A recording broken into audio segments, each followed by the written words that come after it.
தொலைந்து போன கிறிஸ்துமஸ் படைத்து வழங்குகிறார்கள் பவுடா தலைமை அலுவலக பணியாளர்கள்.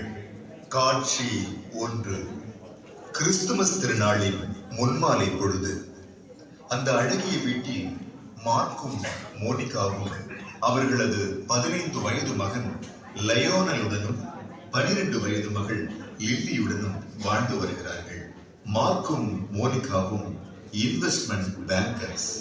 பணம், மார்க்கெட், பிட்காயின், பிளாக் செயின் தான் அவர்களின் வாழ்க்கை. எல்லாமே அவர்களுக்கு அவர்களுடைய வியாபாரம் தான் பிரதானம். லயோனல் அந்த வீட்டின் கிறிஸ்துமஸ் மரத்தின் அருகில் அவனுக்காக வைக்கப்பட்டிருக்கும் பரிசு பொருட்களை பார்க்கிறார். மார்க்கும் மோனிகாவும் மொபைலில் உரையாடி கொண்டிருக்கிறார்கள்.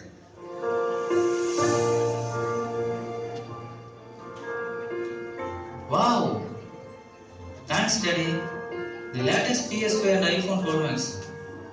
Cool. ஆமா, latest Max Pro எங்க? வேணும்னு கேட்டேன்ல. Thank you very much, mummy. இந்த gift எனக்கு ரொம்ப பிடிச்சிருக்கு. நானும் உங்களுக்கு ஒரு gift வச்சிருக்கேன். Merry Christmas. இது நான் தான் பண்ணேன். Thanks, dear. Table why. I'm busy and great.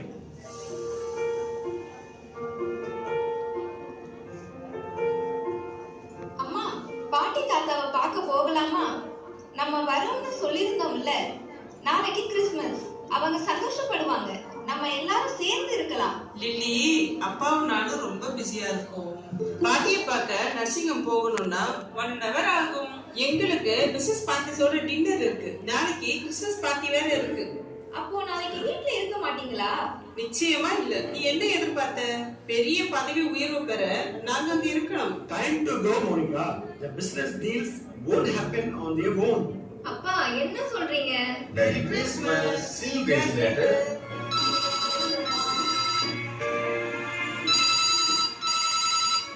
பாட்டி, நான் லில்லி பேசுறேன். எப்படி சொல்ல இருக்க?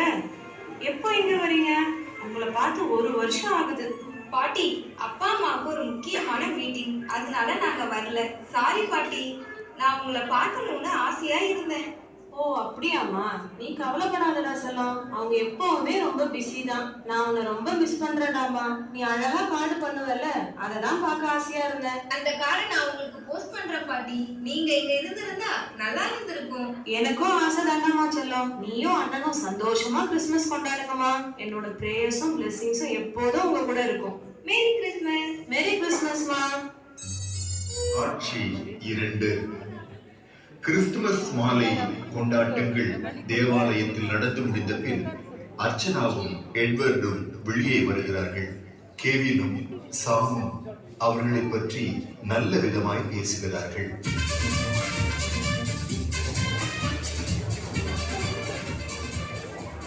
அர்ச்சனாவும் எட்வர்டும் ஒரு மாடல் கப்பல். திருச்சபையில அவங்க மாதிரி நல்ல தம்பதியர் இல்லை என்று கூட சொல்லலாம். எட்வர்ட் ரொம்ப நல்ல மனுஷன். சாஃப்ட்வேர் இன்ஜினியர் கூட. கை நிறைய சம்பளம். சர்ச்சுக்கு காணிக்க வாரி வாரி வழங்குவார். எவ்வளவு பிஸியா இருந்தாலும் எல்லா சபை நிகழ்ச்சிகள்ல ஆர்வமா பங்கெடுப்பார். அர்ச்சனாவை தங்க மாதிரி நடத்துவார். அப்படி ஒரு தங்கமான மனுஷன். ரொம்ப பெருமையா இப்படி ஒரு தேவபக்தி உள்ள ஒரு குடும்பம். அர்ச்சனாவும் எட்வர்டும் ஹாப்பியா எல்லார்கிட்டையும் சொல்லிட்டு எப்படி வீட்டுக்கு போறாங்க பாத்தியா? காட்சி 3. நெரிசலான ஒரு கடை வீதி.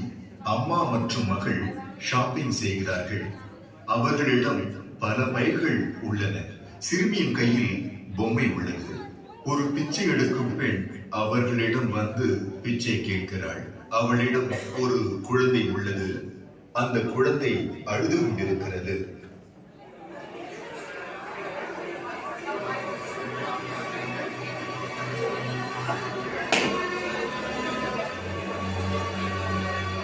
அம்மா, எனக்கு கொஞ்சம் உதவி பண்ணுங்கம்மா. ரொம்ப பசிக்குது. இந்த பிள்ளைக்கு பால் கூட இல்லாம தவிக்குதுமா. இங்க வந்தாலே இதுதான் பிரச்சனை. எல்லா இடத்துலயும் பிச்சைக்காரங்க பொண்ணு. இனி மாலுக்கு மட்டும்தான் போகணும். இந்த லோக்கல் ஷாப்பிங் ஏரியாவிலே இதுதான் தொந்தரவு. 2 பை பார்த்துட்டா போதாதே, உடனே வந்துடுவாங்க. உயிரை வாங்காம போமா. உன் பிள்ளைக்கு பால் கொடு, கொடுக்காத வராதோன்னு ஏன் பிரச்சனை இல்லை. இன்னும் நிறைய பொருள் வாங்க வேண்டியது இருக்கு. முடிச்சிட்டு பார்ட்டிக்கு வேற போகணும். நீ போமா. You keep quiet, dear. உனக்கு ஒண்ணும் தெரியாது. We should not encourage people like her. She needs help. We don't have time for this drama. It's Christmas Eve today. Let's go. இந்தாங்க டீ. என்ன டீ இது?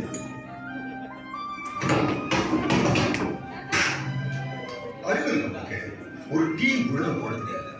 இப்பதான் நம்ம சர்ச்சில் 3 மணி நேரம் உயிரை வாங்கணும். இப்போ உமன் சொல்லு ஜாய் டு தி வேர்ல்ட். அது ஒண்ணு தானே கேடு. இதுல வேற நாளைக்கு காலையில 5 மணிக்கு போகணும்.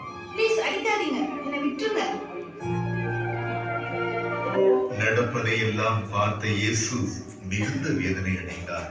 என் பெயரில் நீங்கள் விலையுயர்ந்த பொருட்களை வாங்குகிறீர்கள். உங்கள் அலங்காரங்களில் உள்ள மைக்ரோ பிளாஸ்டிக் மூலம் பூமியை மாசுபடுத்துகிறீர்கள். ஆடம்பரமான கொண்டாட்டங்கள், white elephant parties, potluck dinners, secret Santa என்று என்னென்னவோ செய்கிறீர்கள். நீங்கள் ஏன் இதை செய்கிறீர்கள்? நான் உங்களுக்கு கற்பித்ததை நீங்கள் நினைவில் கொள்ளவில்லையா? உன்னிடத்தில் அன்பு கூறுவது போல பிறனிடத்திலும் அன்பு கூறுவாயாக. நான் தரித்திரருக்கு சுவிசேஷத்தை பிரசங்கிக்கும்படியும், இருதயம் நொறுங்குண்டவர்களை குணமாக்கவும், சிறைப்பட்டவர்களுக்கு விடுதலையையும், குருடருக்கு பார்வையையும், நொறுங்குண்டவர்களை விடுதலையாக்கவும் நான் பிறந்தேன். என் பிறப்பை நினைவு கூறும் இந்த கிறிஸ்துமஸ் நன்னாளில் அமைதி, மகிழ்ச்சி மற்றும் பகிர்ந்தளித்தல் இருக்க வேண்டும். ஆனால் நான் பார்ப்பது எனக்கு மிகவும் வருத்தத்தை அளிக்கிறது. கடவுள் தனது ஒரே மகனை மனிதர்களுக்காக தியாகம் செய்தார். ஒருவருக்கொருவர் அன்பையும் இரக்கத்தையும் காட்ட ஏன் முடியவில்லை? மிகவும் சிறியவராகிய என் சகோதரரான இவர்களில் ஒருவருக்கு நீங்கள் எதை செய்தீர்களோ அதை எனக்கே செய்வீர்கள் என்று மெய்யாகவே நான் உங்களுக்கு சொல்லுகிறேன். உங்கள் பேராசை, சுயநலம், வெறுப்பு, போலித்தனம் மற்றும் பொருள் முதல்வாதத்தை மறந்து விடுங்கள். அன்பை தழுவுங்கள், பிறருக்கு உதவுங்கள். கிறிஸ்துமஸின் இழந்த சாரத்தை மீட்டெடுங்கள்.